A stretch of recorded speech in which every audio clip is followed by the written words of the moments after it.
예, 이명박 전 대통령의 목소리 또 이재호 대표의 목소리 여러분 차례로 들으셨습니다. 검찰의 수사가 감정풀이, 정치 보복이 아닌가 싶다. 이명박 전 대통령이 출국을 하면서 했던 그 발언이죠. 예, 문재인 정부의 적폐청산 수사를 한 3분 36초간 작심 비판을 했습니다. 그리고 이재호 늘푸른한국당 대표 최측근인데 어제 이 시간에 이명박 전 대통령의 입장을 추가로 설명을 했죠. 오늘은 이분의 입장을 들어보겠습니다. 2012년 MB비리 특위의 위원장으로 활동을 하면서 이른바 MB 저격수라는 별명이 붙었던 분이세요. 더불어민주당 박영선 의원 연결이 돼 있습니다. 박영선 의원님 안녕하세요. 네, 안녕하세요. 이명박 전 대통령이 그야말로 작심 발언을 했습니다. 적폐청산 수사는 감정풀이, 정치보복에 불과하다. 국론 분열만 야기할 뿐이다. 어떻게 들으셨습니까? 네, 아주 오랜만에 목소리를 듣게 된 그 현장이었는데요. 예. 그 맹자가 이런 이야기를 했죠. 부끄러움을 모르면 사람 같지 않다. 저는 이 이야기를 들으면서 이것을 네 글자의 고사성어로 표현하면 적반하장이고요. 예. 우리의 속담으로 이야기하면 도둑이 재발절이다. 도둑이 재발절이다. 네, 그렇게 표현할 수 있다고 생각합니다. 제가 이명박 후보 시절에 제 눈을 똑바로 쳐다보지 못하시겠죠? 라고 이야기한 적이 있습니다. 예. 저는 지금 이명박 전 대통령이 국민을 똑바로 바라보지 못하고 있다라고 생각을 하고요. 이 이명박 대통령의 발언 속에 보면 예. 자신이 대통령 재임 시절에 했던 경험에서 나오는 이야기들이다라고 저는 생각이 됩니다. 뭐 예를 들어서 예. 적폐는 감정풀이다. 본인이 광우병 그 집회에 감정풀이를 했었고요. 정치보복에 불과하다라는 것은 노무현 대통령에게 이미 본인이 정치보복을 했죠. 또 국론 분열만 야기시킨다.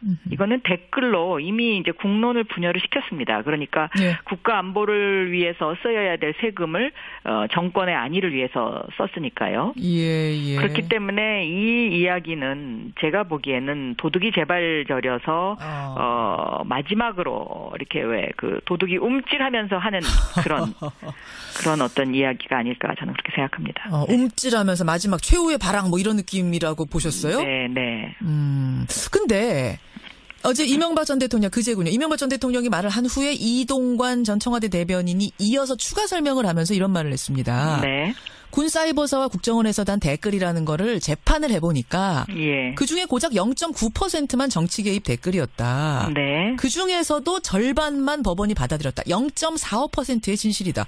그런데 그 0.45%를 가지고 그걸 대통령이 지시했느니 뭐니 지금 뭐 검찰에 소환되느니 이런 얘기를 하는 건 이거는 과잉이다. 라는 지적이었는데요. 법 위반을 그런 어떤 퍼센트 비율로 판단할 수 있는 문제는 아니지 않습니까? 예를 들면 예. 단 한 건만을 위반을 했더라도 그것의 경중에 따라서 형량이 결정되듯이 예. 그런 어떤 그 이동관 대변인의 그 뭐 설명, 추가 설명 이것은 뭐 그냥 그 곁다리의 뭐 그냥 행위였다라는 저는 그런 형식적인 행위 뭐 그 당시에 대변인이었으니까요. 예. 그런 거죠. 별로 이렇게 무게를 둘 수 있는 발언은 아니었다고 생각합니다. 0.45가 아니라 0.01%였다고 하더라도 그렇습니다. 그것이 전대미문의 이런 무거운 사건이라면 그것에 책임을 지는 것이 전 대통령으로서의 뭐 임무 아니겠느냐. 그렇죠. 그것이 이제 법적인 해석이 될 수 있고요.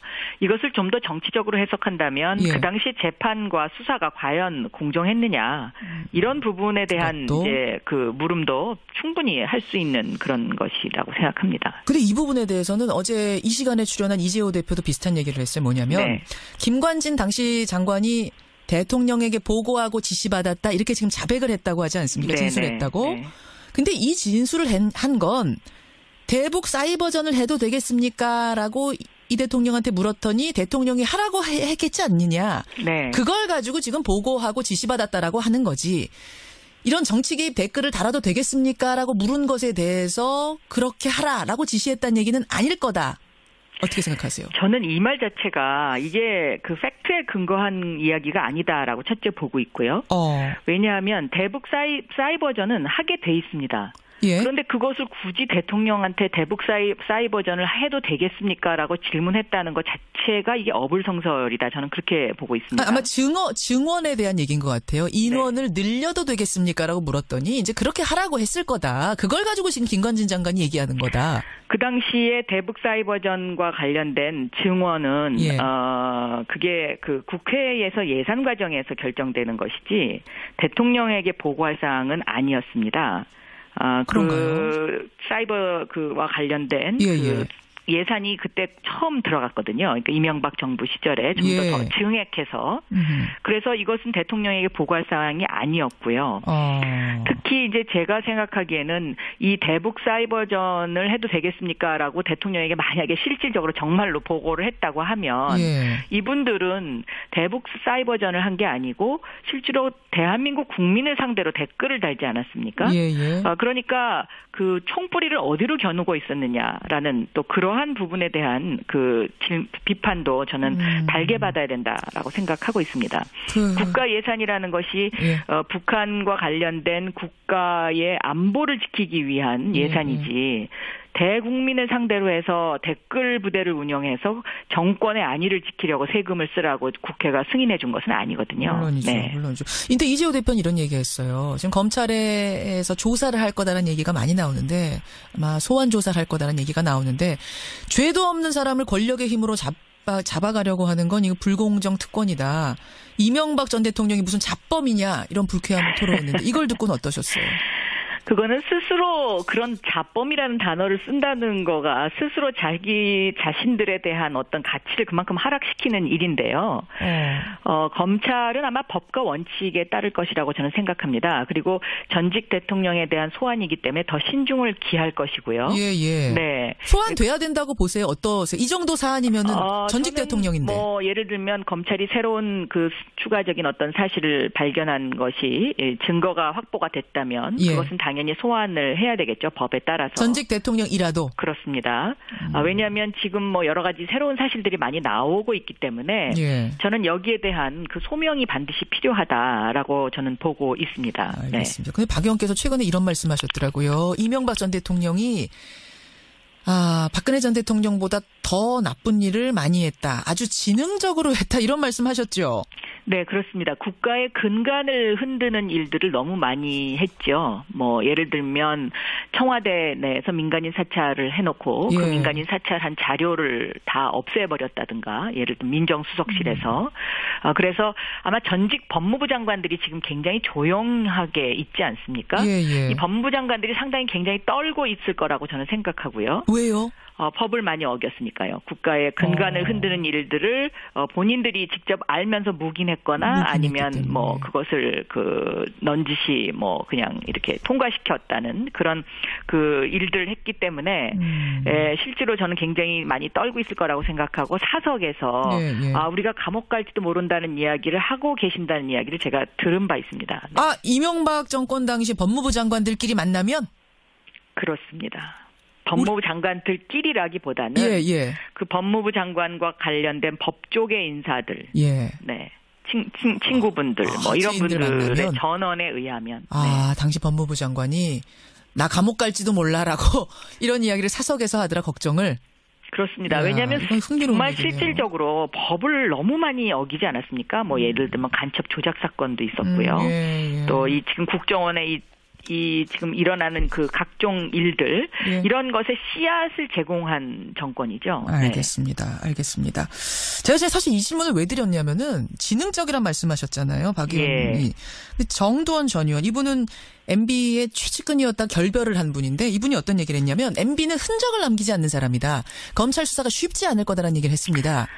저도 그렇게 생각합니다. 왜냐하면 대통령이 되기 전부터 이미 전과 기록이 굉장히 많으신 분이었지 않습니까? 그래서 검찰 수사에 어떻게 대응해야 되는지에 대한 경험치를 갖고 계신 분이기 때문에 이런 부분에 대해서 굉장히 많이 철저하게 그 대비를 했을 거다라고 생각을 하고 있습니다. 그래서 지금 국민들의 어떤 그 우려도 상당히 있다고 생각하는데요. 그러나 저는 검찰을 믿어야 된다고 생각하고 다만 제가 한 가지 우려가 되는 것은 아직도 검찰 내부에 그 BBK와 관련된 핵심 그 당시에 수사 검사, 이른바 정치 검찰이 존재하고 있습니다. 무혐의 줬던 사람들이요. 네, 그리고 MB로부터 특혜를 받았던 사람들이 상당히 간부에 포진하고 있는데 예. 이 부분이 조금 우려가 되긴 합니다. 그러나 이것을 국민의 힘으로 저는 이겨내야 된다. 그리고 정의를 올바로 세우는 검찰로 거듭날 수 있는 계기가 돼야 된다라고 저는 보고 있습니다. 알겠습니다. 시간이 별로 없지만 박영선 의원 나오셨으니까 제가 이 질문 하나만 좀 드리고 끊을게요. 박 의원님. 네. 서울을 걷다 프로젝트라는 걸 진행하고 계시더라고요. 네, 3번째 했습니다. 예, 네. 이거 어떤 건가요? 이것은 그동안 우리가 이제 서울을 너무 모르고 있지 않았냐. 그리고 서울의 장점이 많은데 이것을 우리가 그냥 너무 무시하고 있었던 것 아닌가 하는 예. 생각에서 지금까지 3번 했습니다. 덕수궁, 정동길, 그리고 성균관을 했는데. 그야말로 걷는 거예요. 그렇습니다. 그러니까 예를 들면 성균관 같은 것은 그 영국의 옥스퍼드보다도 훨씬 더 오래된 세계 최초의 대학인데 우리가 그것을 모르고 있었다라는 거죠. 자, 그래서 이 서울을 보다 더 경쟁력 있는 도시, 매력 있는 도시로 만들기 위해서 우리가 함께 걸어보자. 뭐 이런 겁니다. 네. 그래서 이런 이제 서울에 대한 관심, 적극적인 프로젝트도 하고 이러시는 걸 보니까 서울시장 출마하시는 건가? 이런 얘기들 나와요. 혹시 결심하셨어요?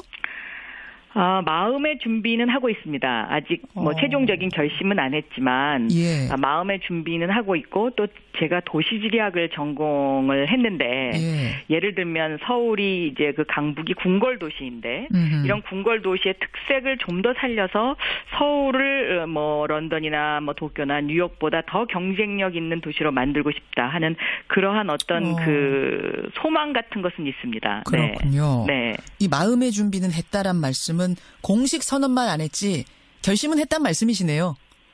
각오는. 지금 각오를 위해서 한 걸음 한 걸음 다가가고 있습니다. 네. 여기까지 확인을 하죠. 네. 예, 박영선 의원 고맙습니다. 네, 감사합니다. 우리 사회의 다양한 이야기를 점심시간에 함께 나눠보는 백반토론 시간입니다. 저는 GH입니다. 저는 자원이 부족한 우리나라가 오늘날과 같은 성장을 이룩한 비결은 교육과 우리 국민의 단합된 힘이었다. 저는 그렇게만 생각합니다. 인사부터 하세요. 존경하는 국민 여러분. 시작부터 거짓말 하지 말고. 존경은 좀. 그치? 그치. 그럼 그냥 인사하자. 안녕하십니까, MB입니다. 요즘엔 그래서 어떠세요? 요즘은 그래도 조금 존경하고 있어, 국민들을. 요즘엔? 요즘 들어서. 요즘 들어서. 존경심도 생기고, 국민들한테 막 기대고 싶고, 응? 그거 이쁨 받고 싶고. 급하신 건 느껴져요. 티나? 많이 나. 많이 나? 많이 나. 그래서 내 메시지도 계속 내잖아. 그러시더라고. 공항에서 내가 직접 막 기자들한테 의견도 밝혔고. 그 SNS에다가 직접 글도 올리셨고. 그래, 내가 올렸지. 그게 나름대로 다 정면 대응하시는 거죠? 수수하지. 그러니까. 소박하게 대응하고 있습니다. 너무 소박하시다. 뭐 좀 센 건 없어요? 센 거? 좀 세게 나가셔야지. 센 카드 다 있지. 뭐 있으면 까야지. 에이, 쪼는 맛이란 것도 있잖아. 쫄리는 맛 같은데. 대응도 이렇게 좀 궁색해 보이고. 내 메시지를 통해서 시그널을 주는 거잖아. 결집해라. 단합해라. 누구한테? 내 지지층들. 저런. 나를 믿고 따르는 우리 국민 여러분들에게. 그런 분들이 있기는 해요. 있겠지. 그래도 이렇게. 아무짝에도 쓸모없는 것 같아요. 그런 메시지나 시그널이나 뭐. 왜 그래. 다 있어. 보수 결집. 응? 내가 지금 공개적 부탁하는 거잖아. 지금. 근데 보수판도 많이 바뀌어서. 많이 깨졌거든. 많이 깨졌지. 그래. 어쩌면 우리의 유일한 업적이에요. 9년 동안 이 보수판도 깨놓은 거. 보수판마저도. 응. 그럼 왜 이렇게까지 놀았어. 그러니까 너무 노시더라. 보면서 건달인 줄 알았어. 어머. 어떻게 그렇게까지 노나? 참 진짜. 건달 중에 상건달이 누군데. 물론 나도 막 끼는 있는데. 끼가 있는 정도가 아니라 끼 범벅이세요. 아이, 왜 이러시나 진짜. 우리 집에 누가 더 나라를 많이 말하면 내기할래요? 해요, 그래. 해, 그래, 해. 해요. 해. 진짜 하게? 굳이 뭐. 그러니까 하려고 그런 줄 알았잖아. 어떤 분야에선 내가 원탑일 거고. 또 어떤 분야는 내가 또 독보적일 거고. 그것도 다 분야와 종목별로 세분화 시켜야 되니까. 작업이 커지지 그러면은. 그럼 없었던 걸로 하고 일단 안에 들어가서 얘기합시다. 그럽시다, 날이 많이 그럽시다. 추워졌어요. 보일러 잘 들어오죠? 아유 좋지요. 따뜻합니다. 저 궁금하면 한번 와보시죠. 안 궁금해! 안 궁금해. 그 왜 궁금해? 안 궁금한다니까. 문 열어요. 문 추워.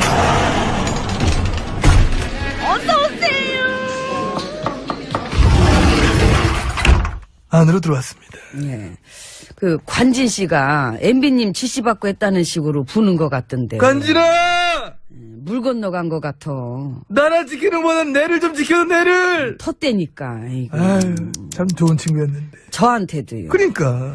이 충성을 맹세하던 친구들, 부하들 다 기억나시죠? 그럼, 다들, 도열일에 해가지고, 나한테, 이렇게 인사했잖아. 나는, 자랑스러운 엠비님 앞에, 몸과 마음을 바쳐, 댓글을 잘 쓸 것을 굳게 다짐합니다. 바로! 바로. 빰빰빰, 바로, 야, 그거 좀 연습했나? 참으로 아름다운 시절이었습니다. 그 시절이 갔어요. 전에 국정원장 했던 분들도 지금 줄줄이 영장 청구돼 있고. 그거 말고도 많은 게 터지지 않습니까? 이 선거 개입, 총선 개입 그런 정황까지 다 나오고. 너무 크잖아, 그거는. 크지요. 이 개입한 게 정식으로 밝혀져서 확정되면은 이 나라가 요동칠 일이죠. 자, 그래서 우리는 이제, 나라가 요동치지 않도록, MB님 그 해외 계좌 찾았다는 뉴스도 떴던데, 그 뭔 얘기예요? 무슨 계좌 말하는 거야? 아, 이 계좌가 또 여러 개면은 무슨 계좌인지 좀 헷갈리려고. 아니야, 그 왜 그래? 나를 그렇게 그런 식으로 좀 몰아가지 마. 나는 물욕 없는 남자야. 저런. 뭐지? 내가 내 SNS에 뭐 직접 썼지만은 나는 내 재산을 전부 장학재단에 모두만 바친 사람이다. 재밌다. 재밌지? 예. 이런 얘기 좋아하는구나? 재밌잖아요. 나 이런 얘기 잘해. 그러니까. 아무도 그렇게 믿지 않는 거를 혼자 믿어줄 거라고 착각하면서 그렇게 말하실 때 보면은, 그 뭐랄까, SF 유체 이탈 같고 항상 재밌어요. 아이고, 예. 같이 했습니다. 얼마나 급하셨으면 이 와중에 재산을 재단에다 바쳤다는 얘기를 또 들고 나오셨을까. 도덕적이고 청렴한 이미지. 짠하네. 짠해? 애자네요. 아, 센 것도 있다니까. 센 거 뭐? 아이고, 참. 우리도 집권해봤던 사람들인데. 예. 그 정보가 왜 없겠나? 응? 그래서 참여정부 시절 것도 우리가 뭐 다 한번 들고 나올 수 있다. 우리는 그렇게만 대응하고 있습니다. 들고 나올 게 있으면은 나오시면 되지. 아이, 바로 그렇게 반응하지 말고 우리 같은 좀 딜이나 딜 떨어지는 소리 하지 마시고. 딜 떨어지는 소리는 또 뭐야? 혹시 발음이 센 거야? 아니에요. 덜 떨어졌다는 거야 지금 내가 지금? 딜 떨어진다. 딜 떨... 그러니까 괜히 저기 무슨 있는 것처럼 그렇게만 하지 마시고 아이. 깔 게 있으면은 다 같이 갖고 나와서 까보면 되는 거예요. 아이, 그래봐야 국론만 분열된다. 국론 그러니까. 걱정은 왜 하세요? 그 본인 걱정이나 하시지. 그 내 말은 이런 식의 정치 보복은 우리의 미래를 가로막는다. MB님 응. 구질구질해요. 아, 추레해. 많이 추레하나? 너무 유치하고 유치 또. 졸렬. 아, 졸렬. 얼마나 대응할 게 없으면은 그런 걸 또 들고 나오려 그럴까. 사실 우리가 막 대응할 수 있는 비장의 카드라는 게 카드가 한 장도 없구나. 응? 그런 게 느껴져. 티나? 많이 나. 그래? 전임 정부 VIP 그렇게 못 살게 괴롭히고 응? 그분이 잘 가던 그 단골 삼계탕집까지 탈탈탈 털었다는 뉴스까지 다 뜬 판인데 직접 그 세무조사도 지시하셨다며요.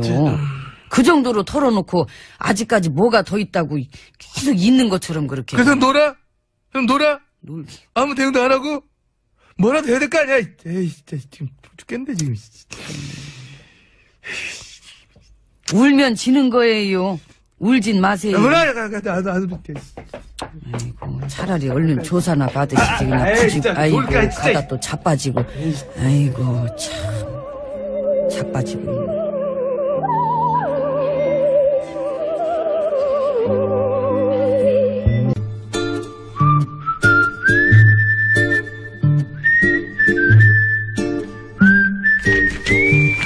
동작 그만! 어머, 깜짝이야. 그러게 왜 또 장난질이요? 내가 무슨 장난을 쳤다 그래. 귀신을 속이지 감히 이 아기를 속이려고. 내가 장담하는데 전마담은 분명 좀 전에 원고 밑장을 빼서 빳빳한 건 전마담이 갖고 나한테 구겨진 것을 줬을 것이야. 내 말이 틀려? 틀려. 네 거나 내 거나 다 빳빳해. 줘봐. 빳빳해. 자. 맨날 속구만 살아도 정말. 양 선장, 배문 걸어 잠그고 얼른 출발해. 왜? 또 어딜 가려고? 전마담은 알 것 없어. 하등 도움도 안 되면서 맨날 뭐 그렇게 하려고 그래. 가자고, 양 선장.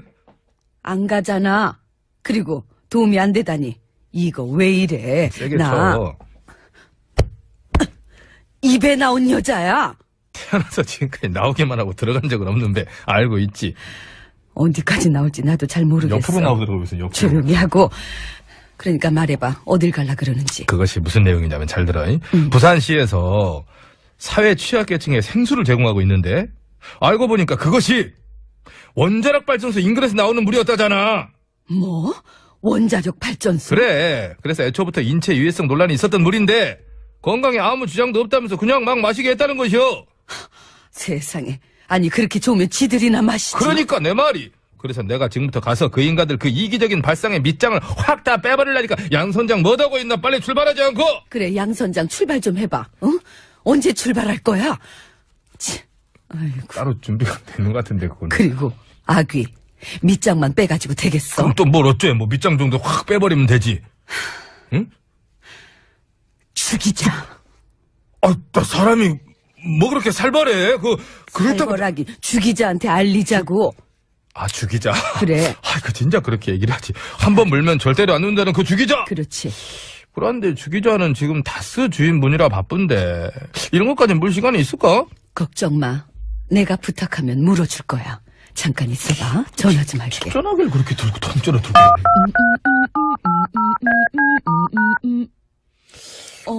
한 번을 못 맞추네. 어제 맞췄는데. 죽이자? 그래. 나 입에 나온 여자 전마담인데. 지가 아이디어 내놓고 지가 벌써. 배 아파. 혹시 그거 알아? 부산시에서 사회 취약계층한테 원자력 발전소 인근에서 나오는 물을 마시라고 줬다는 알아. 안 돼? 주기자가 벌써 물었다고. 어이구. 다행이다. 근데 뭐?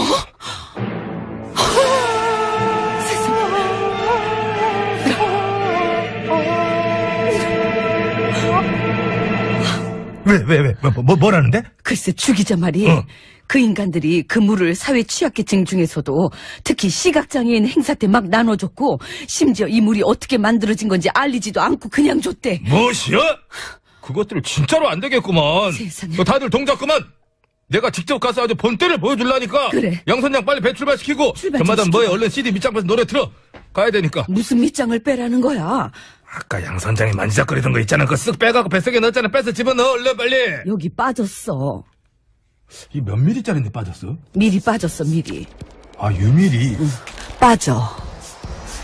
양 선장 출발 좀 해봐. 이거 아닌데 가져왔네. 깔끔하게 소개해줘. 빌려도 되겠습니까? 라고 물었더니 이제 그렇게 하라고 했을 거다. 그걸 가지고 지금 김관진 장관이 얘기하는 거다. 그 당시에 대북사이버전과 관련된 증언은 예. 그게 그 국회에서 예산 과정에서 결정되는 것이지 대통령에게 보고할 사항은 아니었습니다. 그런가요? 그 사이버 그와 관련된 예. 예산이 그때 처음 들어갔거든요. 그러니까 이명박 정부 시절에 좀 더 예. 증액해서. 그래서 이것은 대통령에게 보고할 사항이 아니었고요. 특히 이제 제가 생각하기에는 이 대북 사이버전을 해도 되겠습니까라고 대통령에게 만약에 실질적으로 정말로 보고를 했다고 하면 예. 이분들은 대북 사이버전을 한 게 아니고 실제로 대한민국 국민을 상대로 댓글을 달지 않았습니까? 예. 그러니까 그 총뿌리를 어디로 겨누고 있었느냐라는 또 그러한 부분에 대한 그 비판도 저는 달게 받아야 된다라고 생각하고 있습니다. 국가 예산이라는 것이 예. 북한과 관련된 국가의 안보를 지키기 위한 예산이지 대국민을 상대로 해서 댓글 부대를 운영해서 정권의 안위를 지키려고 세금을 쓰라고 국회가 승인해 준 것은 아니거든요. 물론이죠. 네. 물론이죠. 인데 이재호 대표는 이런 얘기했어요. 지금 검찰에서 조사를 할 거다라는 얘기가 많이 나오는데 아마 소환 조사를 할 거다라는 얘기가 나오는데 죄도 없는 사람을 권력의 힘으로 잡아가려고 하는 건 이거 불공정 특권이다. 이명박 전 대통령이 무슨 잡범이냐 이런 불쾌함을 토로했는데 이걸 듣고는 어떠셨어요? 그거는 스스로 그런 자범이라는 단어를 쓴다는 거가 스스로 자기 자신들에 대한 어떤 가치를 그만큼 하락시키. 예, 이명박 전 대통령의 목소리 또 이재호 대표의 목소리 여러분 차례로 들으셨습니다. 검찰의 수사가 감정풀이, 정치 보복이 아닌가 싶다. 이명박 전 대통령이 출국을 하면서 했던 그 발언이죠. 예, 문재인 정부의 적폐청산 수사를 한 3분 36초간 작심 비판을 했습니다. 그리고 이재호 늘푸른한국당 대표 최측근인데 어제 이 시간에 이명박 전 대통령의 입장을 추가로 설명을 했죠. 오늘은 이분의 입장을 들어보겠습니다. 2012년 MB비리 특위의 위원장으로 활동을 하면서 이른바 MB 저격수라는 별명이 붙었던 분이세요. 더불어민주당 박영선 의원 연결이 돼 있습니다. 박영선 의원님 안녕하세요. 네, 안녕하세요. 이명박 전 대통령이 그야말로 작심 발언을 했습니다. 적폐청산 수사는 감정풀이, 정치보복에 불과하다. 국론 분열만 야기할 뿐이다. 어떻게 들으셨습니까? 네, 아주 오랜만에 목소리를 듣게 된 그 현장이었는데요. 예. 그 맹자가 이런 이야기를 했죠. 부끄러움을 모르면 사람 같지 않다. 저는 이 이야기를 들으면서 이것을 네 글자의 고사성어로 표현하면 적반하장이고요. 예. 우리의 속담으로 이야기하면 도둑이 재발절이다. 도둑이 재발절이다. 네, 그렇게 표현할 수 있다고 생각합니다. 제가 이명박 후보 시절에 제 눈을 똑바로 쳐다보지 못하시겠죠? 라고 이야기한 적이 있습니다. 예. 저는 지금 이명박 전 대통령이 국민을 똑바로 바라보지 못하고 있다라고 생각을 하고요. 이 이명박 대통령의 발언키는 일인데요. 검찰은 아마 법과 원칙에 따를 것이라고 저는 생각합니다. 그리고 전직 대통령에 대한 소환이기 때문에 더 신중을 기할 것이고요. 예. 네. 소환돼야 된다고 보세요. 어떠세요? 이 정도 사안이면은 전직 대통령인데. 뭐 예를 들면 검찰이 새로운 그 추가적인 어떤 사실을 발견한 것이 증거가 확보가 됐다면 그것은 당연히 소환을 해야 되겠죠. 법에 따라서. 전직 대통령이라도. 그렇습니다. 왜냐하면 지금 뭐 여러 가지 새로운 사실들이 많이 나오고 있기 때문에 저는 여기에 대한 그 소명이 반드시 필요하다라고 저는 보고 있습니다. 알겠습니다. 근데 박 의원께서 최근에 이런 말씀하셨더라고요. 이명박 전 대통령이 박근혜 전 대통령보다 더 나쁜 일을 많이 했다. 아주 지능적으로 했다. 이런 말씀하셨죠. 네, 그렇습니다. 국가의 근간을 흔드는 일들을 너무 많이 했죠. 뭐 예를 들면 청와대 내에서 민간인 사찰을 해놓고 그 민간인 사찰한 자료를 다 없애버렸다든가, 예를 들면 민정수석실에서. 그래서 아마 전직 법무부 장관들이 지금 굉장히 조용하게 있지 않습니까? 이 법무부 장관들이 상당히 굉장히 떨고 있을 거라고 저는 생각하고요. 왜요?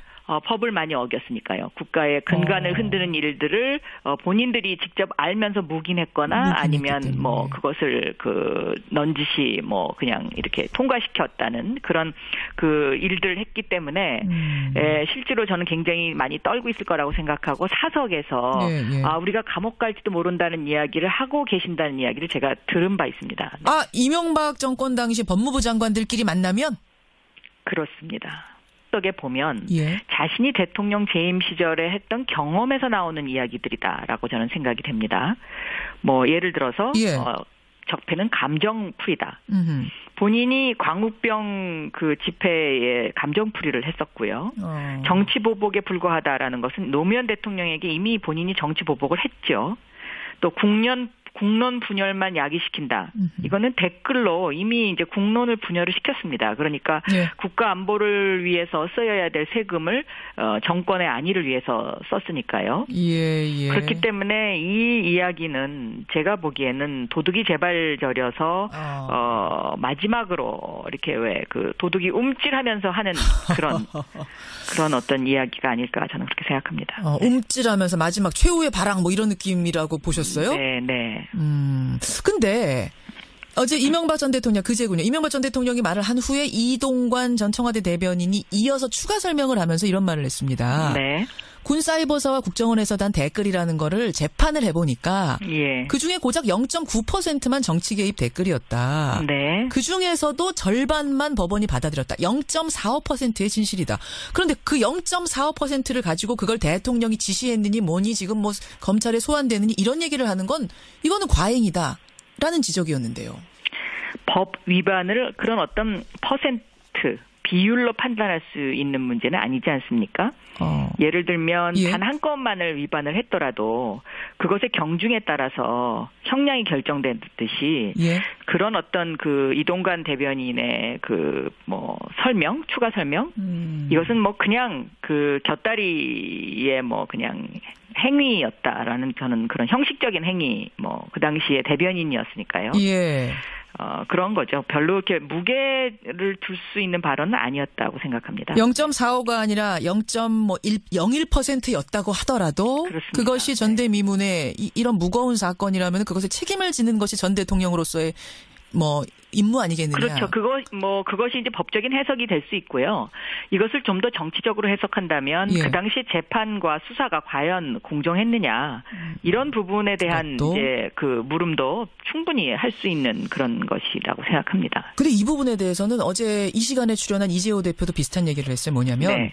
김관진 당시 장관이 대통령에게 보고하고 지시받았다 이렇게 지금 자백을 했다고 하지 않습니까? 네, 진술했다고. 네, 네. 근데 이 진술을 한 건 대북 사이버전을 해도 되겠습니까? 라고 이 대통령한테 물었더니 대통령이 하라고 했겠지 않느냐. 네. 그걸 가지고 지금 보고하고 지시받았다라고 하는 거지.